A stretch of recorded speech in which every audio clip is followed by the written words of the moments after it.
మేము చాలా ప్రేమించేటువంటి మా తమ్ముడు, చిన్నవాడు మాకంటే. మేమందరం కూడా ఇష్టపడేటువంటి ఒక గొప్ప యాక్టర్ అతను పవన్ కళ్యాణ్ గారు. మేమందరం కూడా అడోరేషన్ అంటే ఆరాధించేటువంటి ఒక గొప్ప పొలిటీషియన్, ఒక గొప్ప రాజకీయ నేత. అలాంటి మా పవన్ కళ్యాణ్ గారు మా డిప్యూటీ సీఎం, మనందరం ప్రేమించే వ్యక్తి. ఆయనకి జన్మదినోత్సవ సందర్భంగా హృదయపూర్వకమైనటువంటి శుభాకాంక్షలు తెలియజేస్తున్నాను. అతను 100 ఏళ్ల పాటు ఇలాగే ప్రజాసేవ చేస్తూ అడపాదడప సినిమాలు కూడా చేస్తూ తను వ్యక్తిగతంగా సినిమా ఇండస్ట్రీలో తను బతకడానికి డబ్బు సంపాదించుకుంటూ ఎక్కువ భాగాన్ని రాజకీయాలకు అంకితం చేసి ప్రజలకు సర్వీస్ చేస్తూ ఉండాలని కోరుకుంటున్నాను.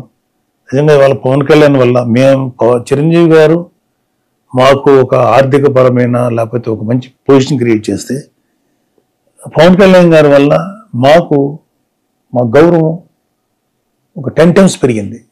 ఆయనతో పాటు మేము ట్రావెల్ చేయటం వల్ల ఆ ఫ్యామిలీకి కానీ, నాకు కానీ, అది ఎవరికైనా సరే, ఆ జన సైనికులకు కానీ.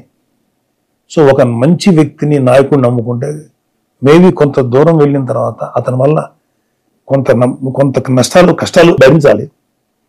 కానీ ఒక మంచి వాడితో ట్రావెల్ చేస్తే ఈవెన్చువల్గా అద్భుతమైనటువంటి విజయాలు అతను సాధించి తద్వారా మనకు కూడా ఒక మంచి గౌరవాన్ని, మనకు కూడా ఒక మంచి మోటివేషన్ ఇవ్వగలుగుతాడు. అలాంటి మోటివేషన్ ఉన్నటువంటి గొప్ప నాయకుడు పవన్ కళ్యాణ్ గారు. సో వన్స్ అగైన్ ఆయనకి హృదయపూర్వక జన్మదిన శుభాకాంక్షలు.